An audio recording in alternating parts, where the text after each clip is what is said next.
Of the Wrestling Underground podcast, we're bringing you our NWA Powerr recap as well as an update on the Ring of Honor Pure Title Tournament. Fred Yeehaw? Yeehaw, more like it. That was terrible. And we're going to be talking about Moose maybe being next in line for the Tessiversary. Tessavat? Slamma Blanchard? Slamma bitch? What? I'm your host as always, Chad Porto. Coming at you live from the Underground. Ooh, I'm going to use that more often. Joining me, as always, is my glorious co-host, Marcus Green. Marcus, how are you? Good, back for another episode of NWA Powerr. I swear to God, it's not an Ohio thing to say Marcus. That's a Boston thing. I know your name is Marcus, and I know how to say Marcus, and I know how to enunciate that R, Arcus, arc. I don't know what the fuck's wrong with me tonight. Let's get into this fucking show. Went full seal. I just went full seal, man. Not full sail. Full seal at full a literal sail. seal. Right? Like, it's one of those fucking days, man. I'm so tapped, and now I got some Yahoo on fucking harassing me, going, "You don't know what you're talking about with baseball." I'm like, bitch, I forgot more about baseball than the number of times you jerked off. So shut the fuck up. I don't know how that correlates to one another, but sick burn. So we're starting off the shows with Sean Mooney, and I'm all for that. You give me more of that Mooney loving. He's highlighting and hyping up the show and telling you what's to come, and I appreciate that. I think it adds a nice little ambiance to the proceedings. But Marcus, we have to get to a sad day for you. Rip Ricky Stark's title reign. In the arms of Zicky Dice, fly away from here. I swear I can sing, just not that high. Zicky Dice is now your new, I was about to say Ring of Honor, NWA television champion, much to Marcus's chagrin. Marcus, I know you are not a fan of the Dicester. Wow, that's going to get me in trouble one day. I swear to God, I said dice. But what was your initial impression when you saw the Ziggy Meister getting the title win?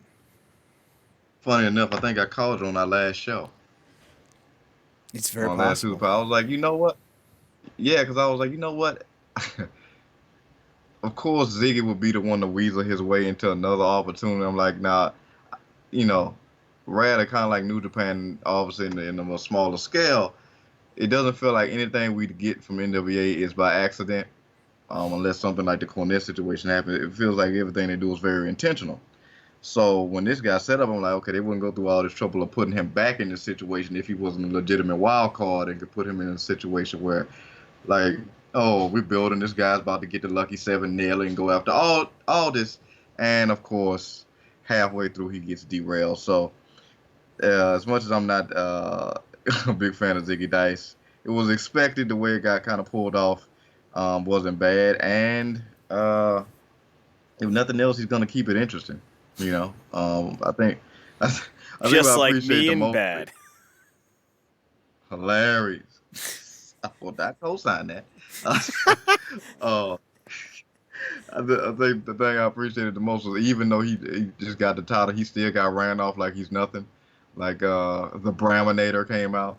It was like, get your smelly looking ass out of here before I kill you and let me get the galley. Like, he just won the strap and it's like, scram, kid. Yeah, Thom was not having a lick of it. He went after Joe Galley for some reason. Whenever Bram talks, I kind of just tune him out. Let's be honest, Bram's only in the NWA because of Nick Aldis. If it wasn't for Aldis being one of his buddies, I don't think Bram would be in the NWA. That's just my opinion. It's usually right. I can't really argue against it, man. A lot of the business is nepotism. Not necessarily in the familial sense. Nepotism and neck tattoos. Cody Rhodes' entire career arc in one sentence. Sorry, Cody. That tattoo's ugly as sin, and I ain't gonna stop talking about it until you decide to get that shit removed. I said it before, I'll say it again. That's the new Nazi effort. That is the Nazi effort. that is the AEW Nazi fucker. You are correct, sir. Yeah, correct, sir. So we then go to the Brightway, Sunway, Starway Arena, whatever the fuck it's called. Marcus, did you catch your name on this? I think it is it the Star where when I didn't catch the name. Let's see. Well, while you look it up, Marty's girls are just all like, "This is an arena," and Nick Aldis is like, "I am the champion," and Marty Scurll's back like, "I'm gonna try to win," and Nick Aldis is like, "I'm gonna try to beat you," and that was about it. I did like Gateway the press Center Arena. Gateway. I knew it was a way. Everyone can see the road that they walk on is paved in gold. That's the song "The Way" by Fastball. So This is the way. This is the way we go to work, go to work, go to work. This is the way we go to work all day long. Marcus, what do you think about the Bright Pathway Arena and its little press conference thingy? I dug it. The emptied arena press conference lane was cool. Because I mean, like it this didn't necessarily need all that fanfare and whatever. Save it for the big show. We know how personal this is between these two. I don't think it's gonna get more heated than it did in that sit down when the initial put up a shut up proposition got initiated by Aldis in the first place. About 3 or 4 weeks ago, it feels like. Mm-hmm. So I think to me that was a definitive like tension point in the feud to me.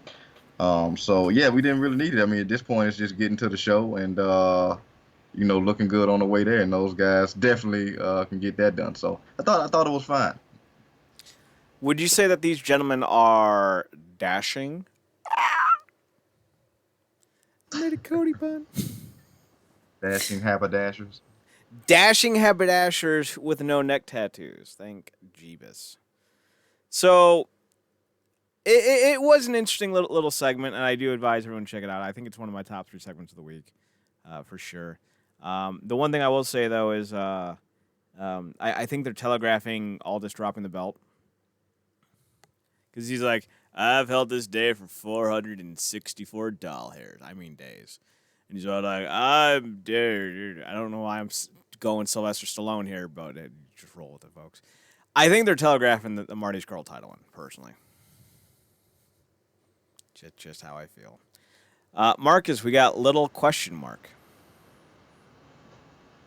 Yeah, this was creepy. Not a fan of the puppets? Although I don't know if I would have necessarily minded a little Cephas. Little Cephas, little JoJo, little JoJo Siwa Cephas. It's just Josephus comes out with JoJo Siwa hair. Narrative. Yeah, just so we can continue our ongoing and very credible narrative that. Tell them, Chad. The question mark is Josephus. We can't confirm this, but we can all do everything but. I mean... You can't see it yet, but we can smell it. I mean, literally. He might be black, I might be white, and we may see all white people as the same, but even we know that this is the same dude. Like, I see everyone as just a giant gray orb who pisses me off, and Marcus just thinks everyone looks the same. But even we know this asshole's the same dude. Yeah, but that catches me and all white people don't look alike. All Josephuses look alike. Yes, they do, because there's only one. I, for one, support the puppetry. I'm a fan of puppets, mostly Muppets. Not so much like the little creepy doll from Goosebumps. That shit don't fly with me. But, like, if it's a Muppet puppet, I'm all there and twice on Sunday. Like, fucking, give me a little animal, like, from the Muppets, or, like, a Kermit puppet. Hey, oh, Kermit the Frog here. Like, I'm down for that. Thank you. Like, give me a Peanut from Jeff Dunham. All for that. But little fucking, little JoJo Siwa Cephas puppet? No, I'm good, man. Well, Yeah, give me a little Jose jalapeno on the stick. Honey stick. Salt a dot. God damn, I fucked up. Salt a dot. Oh no. Santa Salt Ana. on top. My favorite peanut bit was when he was talking about how they're in DC doing a show, and this woman was signing to her client what was happening. So then he just starts moving his mouth and doesn't say a word, and the lady's freaking out because the signer's not saying anything. I would do that. That's a dick move I can get behind. So here we are. We got Marcus's other favorite character. Sorry, wrestler. The national heavyweight. No, I'm sorry. The national third degree black belt heavyweight champion. Third degree national champion. Sorry, there it is. He's out there with not Josephus, and he's like, "Look at my belt. I'm a big boy with this big belt." And yeah, Marcus, thoughts on Aaron Stevens referring to his past gimmicks and then getting called out, or calling out, I should say, the Rock and Roll Express, being all like, "What's up? We're 94. We're 167 combined," and I think that actually might be very close. Right. You know, let's wrestle. Yeah, it's funny. Like I said early on, as we were getting into the NWA Powerr, Stevens is hit or miss for me. Sometimes it gets highly entertaining. Other times it's dull as dishwater. This was highly entertaining. It was cool. It was funny. We didn't get a lot of the not Josephus involved in it. Besides just kind of standing there, him referencing his past character was cool. He always has relatively good interactions with the crowd. And the fact that he was like, somebody go wake the Rock and Roll Express up. Like, bro, you want them to come out here sleep? That was good. Then he does the whole you don't have much time left because the time segment isn't in their favor. You guys need to get your heads out of the gutters. Yeah, and which is deep down inside, it was a mild cringe for me just because of all the legends that we've lost these last few years. I'm like, oh, don't put that out to the universe even for the sake of a good laugh, because that would thoroughly suck losing the two of them. But I digress. Yeah, it was just a good segment, and I think the other best part of it was the reactions from the Rock and Roll Express, because they didn't say a lot, but their facial reactions said enough. They know how to sell a promo without talking. Oh yeah. So the whole like, no, you're not getting what we're selling. We want to fight, and next week, we're gonna do some business. A wink, wink. Well, not next week. March 17th, I think, because next week we're getting 2 episodes of Circle Squared. Yeah, I'm looking forward to it, and it will be covered here. Yeah. Yes, we will be here covering it and bitching about how terrible that name is. But then we come back. I think it was like a super powered episode.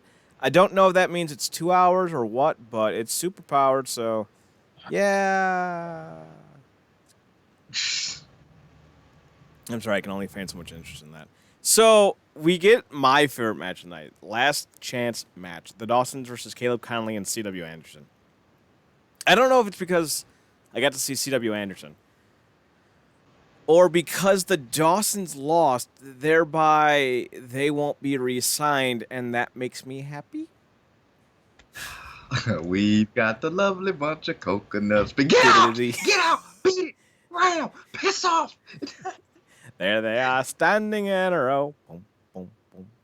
Big one, small one, some as big as you. Oh, I would never have to have done this for Dixie. What did you say? Nothing. I said, a Mixie? A Mixie? Mr. Mixie Mr. Mipillick? Mipillick? Jake! But great minds. But yeah, I mean, besides that was literally the cherry on the cake. I really like Konley and give me the name. Chat. Oh, okay, I think he dropped.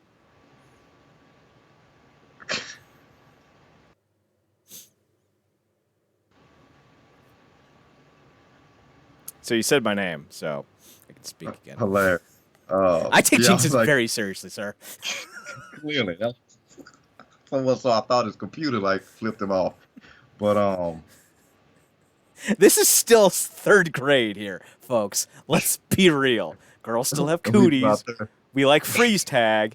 Give me some shark bites. You jinx me, you gotta say my name. Like, dem's the rules. Chad, Mr. Porto, Porto Pidlick. Porto Pidlick. I am 100% on board with Porto Pidlick. Although it sounds more like a disorder. He has portoplexia. What's that? It means he's a Chad. Oh God, no. Anything but that. Yes, and that came to me at last. Yeah, I really dug the combination of Anderson and Konley. Like we talked about it numerous times. Konley is superbly talented, but he's not necessarily. He's always had the opportunity, but he's not necessarily gotten in the right position to really pop off in the way that he could. So, but I think he's found it now. Like he, what is Anderson's nick? Yeah, because of Conley's style and Anderson's nickname, I coined him in my head as Air Enforcer. I like that. Yeah. I like that. That's really good. Yeah, thanks. Yeah, but I really dug that they style. I mean, obviously we've been putting up with the Dawsons since Powerr started. So, like I said, that was the icing on the cake. But I'm really digging that tag team between Konley and Anderson. I hope they keep it up. I also, even more than that, love the concept because we just got through talking about this about AEW, how there's potential there, but they keep stacking their roster, not necessarily doing everything that could be done with in terms of fully utilizing the talent that we've seen thus far. Here we're getting, look, man, you racking up L's. A lot of people trying to get in. We not finna overload our roster, so you either got to get shape up or ship out. Mm-hmm. And I like that because now everything around the show has stakes, from the contenders to the lucky seven and all that. Just it feels like everything matters now. So and to make the first 2 people kicked out of the Dawsons, clearly these people know what they're doing. Well, that's the hope. It is still Billy Corgan. Yeah, so if we see 2 new guys show up in masks that just so happen to be the same size of the Dawsons, there will be rants. Okay. No. Okay, wait. So you're gonna hate this idea, but just roll with me on this one, all right? What if next week or in 2 weeks the question mark is now accompanied by exclamation point and comma? No, semicolon. Other Mongrovian wrestlers. Marcus is about to quit the show. No, I'm pissed off because I actually dig it. Semicolon and comma alongside question mark. Oh, I love it. Oh, it's so good. It's so good. So then we get dumb enough to work. See, and that's the brilliance. It is dumb, and it could work. So all things being even, that's pretty solid. So we then get a hype for Superpowered. I believe we're gonna get Tim Storm and Jack Stane having a confrontation. So that'd be interesting. So sometimes things shift in you. For instance, I've never been a big nuts guy. Don't go there, Marcus. And I recently had one of those kind bars. You see the commercials for those? The kind of bars?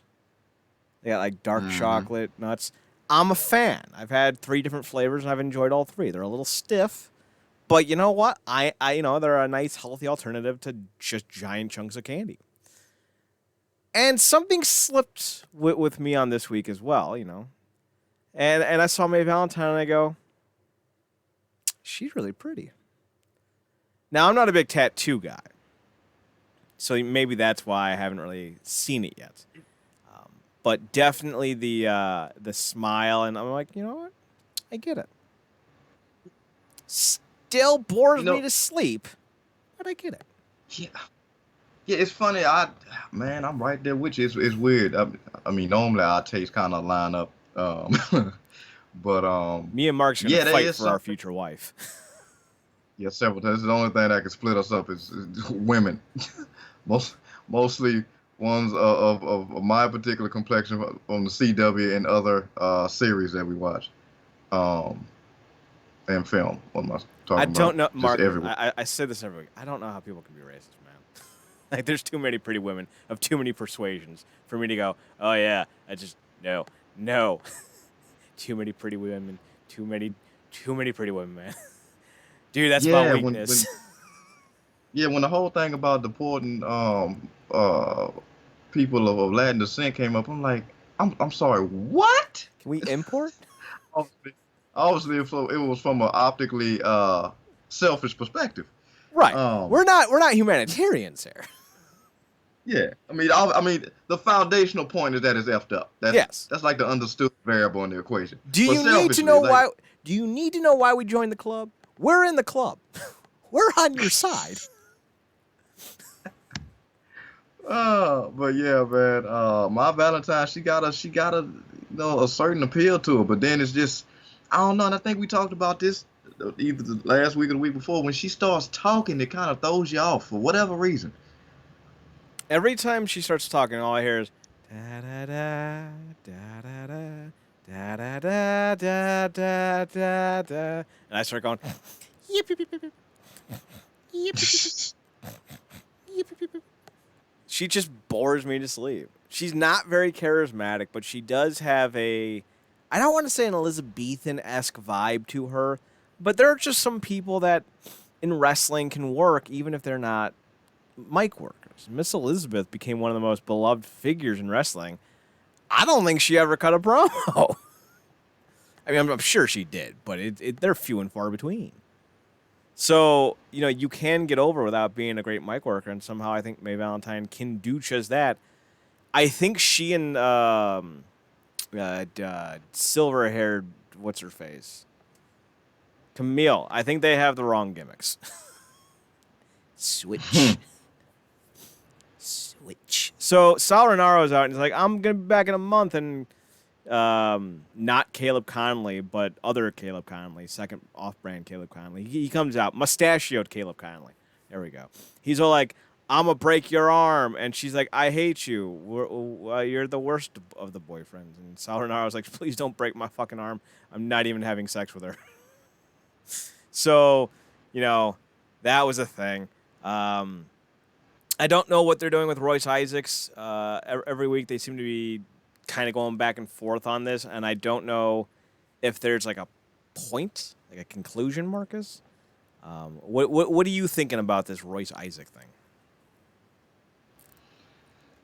I don't know. It's mildly interesting. Obviously, they need something for him to do right now with Thom Lattimore tied up between Aldis and Camille. Need something for him to do, and they trying to break out with do some things with Valentine outside of her being a competitor right now, which is understandable. They also need people on the show who aren't always necessarily just people that go in the ring. So I get it. It's just not really power because I don't care about the other dude and Isaacs. He's cool. I would prefer to like see him more in the ring, but I get it. It's kind of low tier every week for me. Unless there's one week he just absolutely goes off on this guy and this kind of starts a like aggressive thing for him where he could turn it up in the ring. That's where I would prefer for it to go. But if they just, because I hope they're not just doing this to kill time. Because Yeah. that there's no creative longevity for it in that. So one of the things that I noticed is that Royce Isaacs kind of looked like a 1980s sitcom cop, like Magnum PI, Hawaii Five-0. I'm vibing with it. I think it works. So then we get an interview with the Bouncers and Pope. So, Marcus, I saw this on Twitter today. I forget who it was. Someone who runs like an NWA podcast tweeted out Ring of Honor can't be trusted. And then a Ring of Honor podcast tweeted out the NWA can't be trusted. And then someone goes, you know what? Without the NWA, Ring of Honor wouldn't even be... Blah. And I'm just sitting there going, they're fucking with each other. calm down. I feel like the internet age is finally starting to mature. It's going to take a while. But I feel like those kinds of people are becoming less and less. I haven't had any Irish stands threaten to kill me in years. Mostly because I stopped watching Flash, but, those posts still exist. So I feel like the internet age is growing up and influencing one another on how to behave properly. I have some hope. So when I saw that, I kind of just laughed and scoffed and rolled my eyes. But it is kind of funny that people still think that way. Marcus, thoughts on the Pope and his two heaviest of hitters? Love it. I mean, we, big Pope fans here. And just, I mean, again, shout out to Bennett. He called on commentators like, you can't, because we talked about last week. The man is captivating. His words are absolutely, enthralling to listen to. I think Bennett said it's taking it. Obviously, they took an L, which we'll get to, but I mean, everything with these guys is kind of working, and it's even because I was wondering what they was gonna do and where they were going with this whole thing with the Pope, whether he was just kind of scouting people and obviously he was scouting people and trying to find a new tag team, but the way this is kind of, I don't know if it was a happy accidental detour that happened with Kingston, because I don't know if Homicide's legit injured or not. But either way, it's working, because it's a way to get us the Pope, which we got a little tease this week, it feels like. And it gets continues the Ring of Honor thing, because we got what they call them, the bouncers.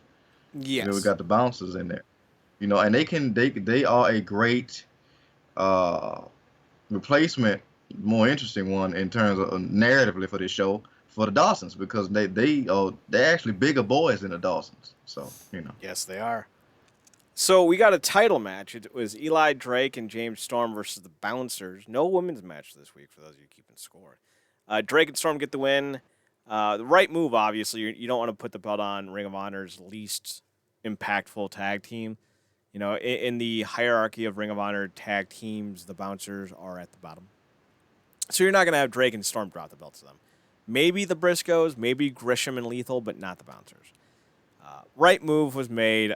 Post-match sees Kingston staring everyone down. Not everyone, just the baddies. Oh, wrong button. And then we go to the commercials, not the commercials, the end. By the way, there weren't really any commercials this week. Yeah. Man, it's so refreshing to not see that damn, because I don't know why they keep running it. That football commercial, which I still can't make heads or tails on. What about Man Camp? Yeah, I was just about to say, we talked extensively last week about Man Camp. Maybe they heard it and it was like, okay, maybe we're doing too much with this. Imagine if we have that kind of poll. You will put the world title on Kingston. You will put the world title on Kingston. You will put the world title on Kingston. So we'll see if that helps out. So, any final thoughts on NWA Powerr? Good episode. Would have liked to see more from. Got some of the women continuing off of the action, from last week. But fun, this is kind of makes the hard go fun. Yeah, goes fun, and that kind of build into that super power, because obviously we be getting two episodes of Circle Squad, so. It's building up the anticipation for that. All that's just going to boil over and come together, because Addison K's not going to be done with Camille after that spear. And then we still got Melina, who imaginations have to be all up in the air surrounding One Thunder Rosa. So a lot of good stuff to expect there. And I mean, one thing I definitely appreciate about this show, they clearly are planning ahead. Mm-hmm. On the right way and got stuff planned out, not flying by the seat of their pants with their biggest show of the year in about a month or so. So yeah, it's a good time to be watching NWA. If you hadn't gotten on it yet, man, I suggest you get with get with the program because it's some good stuff. I agree. So let's talk real quickly. Ring of Honor has announced Fred Yehi as their upcoming participant for the NWA Ring of Honor Pure Excellence Tournament. Fred Yehi is a gentleman who I remember hearing a lot of from Defy. I think it was Defy, out of Seattle. And I think Marcus, you'd be a big fan of the guy. Marty Skrull, Tracy Hot Sauce Williams, Mark Haskins, Lex from Australia, Rocky Romero, Alex Shelley, Doug Williams, and Jonathan Gresham have all been announced. There are 7 spots left for the Pure Tournament, and I cannot wait. I'm so excited.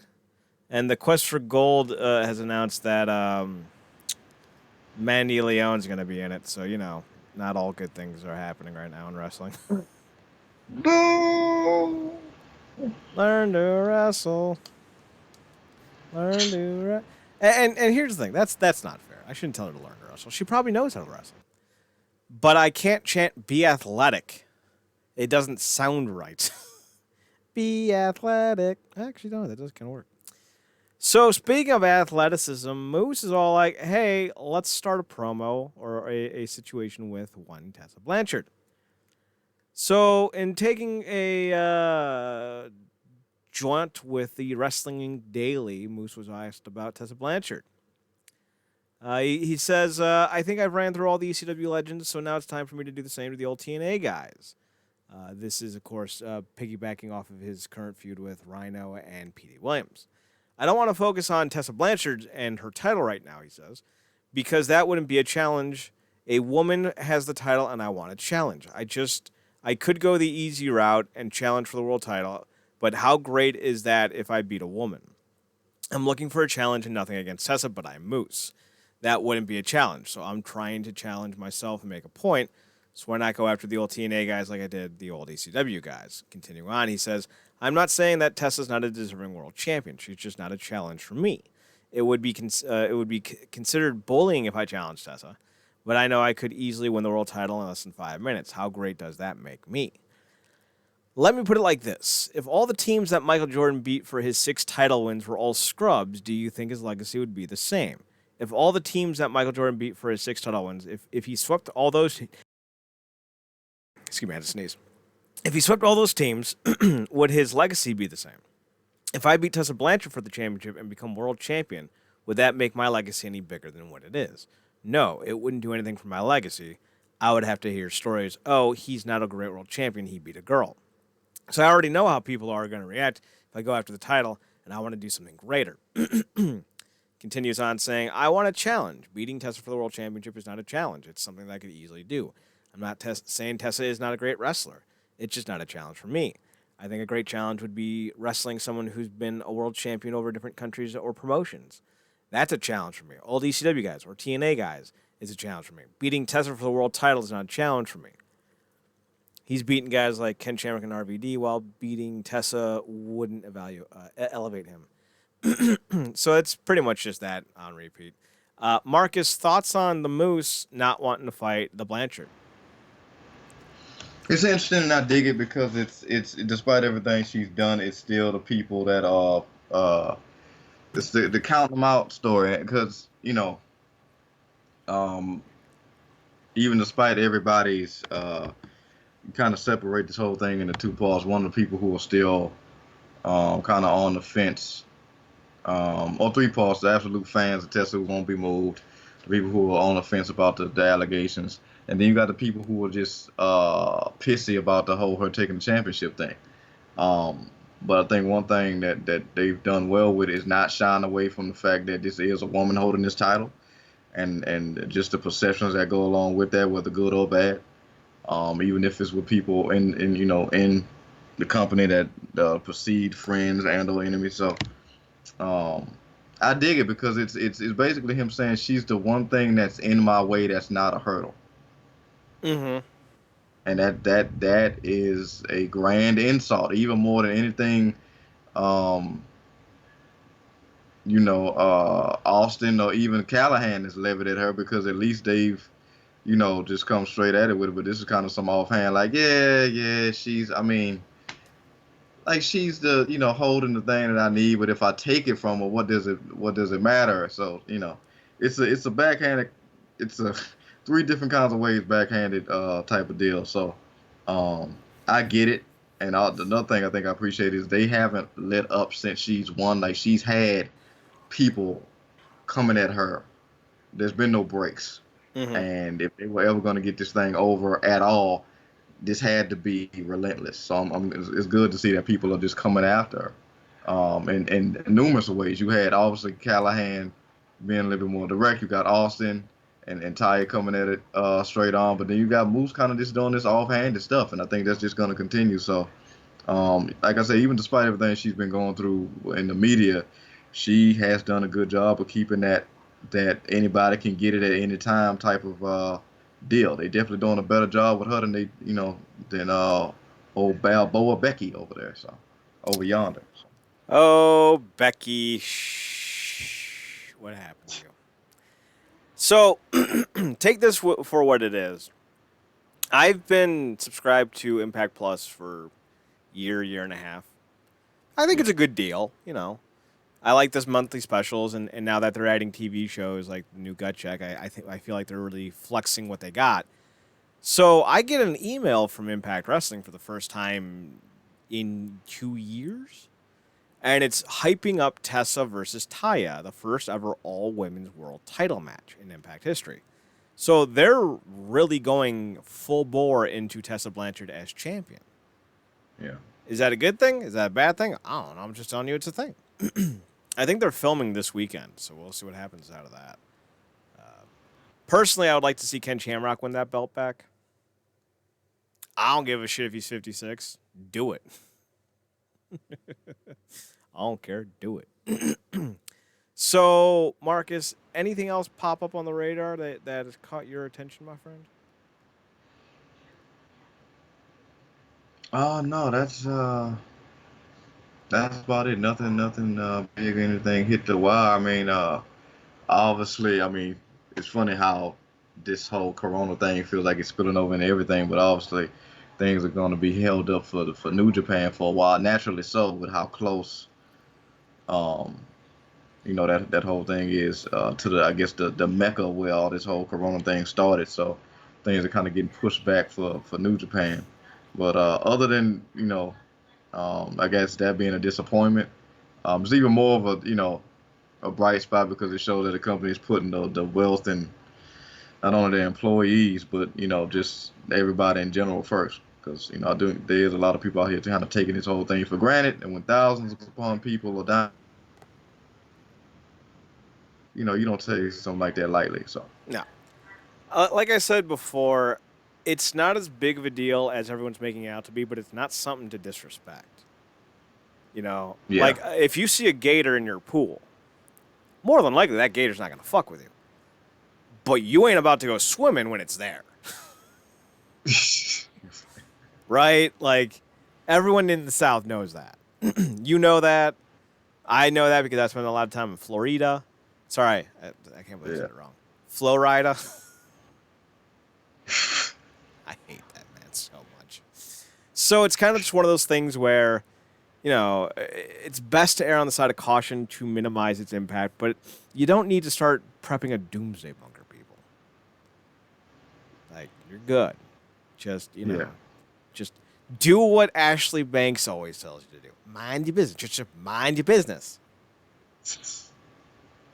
And don't jump off a goddamn bridge when you're trying to propose. Feel like this show has a lot more life lessons than we give it credit for. Yeah, and don't think you could just sneak back in the house with Aunt Viv and Uncle Phil supposedly sleep on the couch and dance your way as you're going up the stairs. And don't you dare think that just because your aunt lost a foot in height randomly and changed her complexion and her facial structure and her hair, that she still won't whoop your ass. Two Aunt Vivs. What you gonna do? That happened on Family Matters too. To which character? The mom. Really? Well, let me. I can't picture the mom. I remember the grandma. Because it's I keep forgetting that you wasn't that big of a fan of Dude, it was all those TGI Friday shows. Like, with the exception of Boy Meets World, all those shows really sucked a nut to me. Especially Step by Step. Oh, fuck off, Cody. You labradoodle. Yeah, Let's see if I can. This is how that went. All right, let's see what we got here.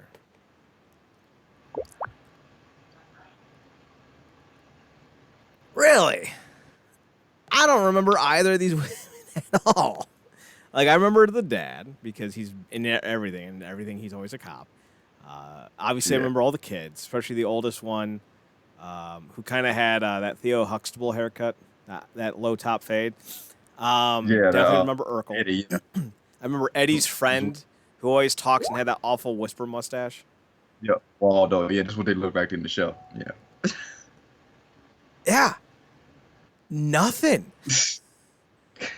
Like, even kind of. Damn.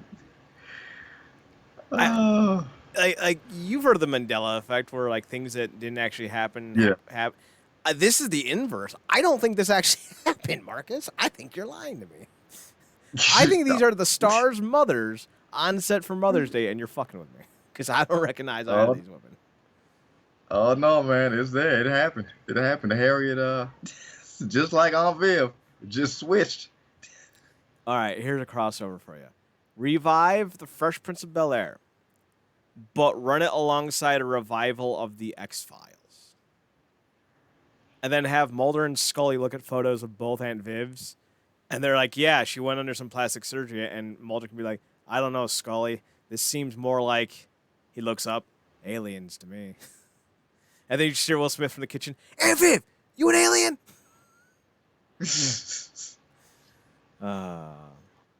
I just remembered that the guy who played Uncle Phil is gone. Yeah, man. And the Shredder. Rest in peace. Well, that's a downer to end the show on.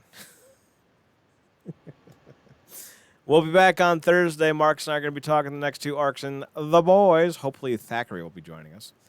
We'll see about that.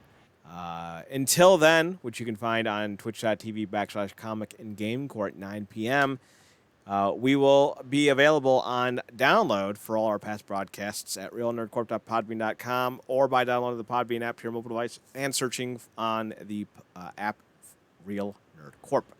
We're also on Twitter at NERDCORP, on Instagram at Real Nerd Corp, on the website at realnerdcorp.com. And Marcus, your personals. Paradox Kid, PARADOXKID. That is me. You can also find him on another podcast, The True Penny Show, at TRUEPENNYSHOW. That's True Penny Show on Twitter. Check it out. I am on Twitter at Chad Nerdcorp, CHADNERDCORP. You can also find me on the Instagram at Chad's Photo Hut. I hope to be posting some more photos in the coming weeks. We'll see about that. I think that's it. Did I forget anything? Go to the website, realnerdcorp.com. The one-stop shop for all things us. With all being said, we're done. Thanks for tuning in. Thanks for checking us out. Thanks for giving us a chance. Be sure to tip your waiters, be kind, rewind, and remember, as always, watch more wrestling. Marcus, take us home. Good night, me.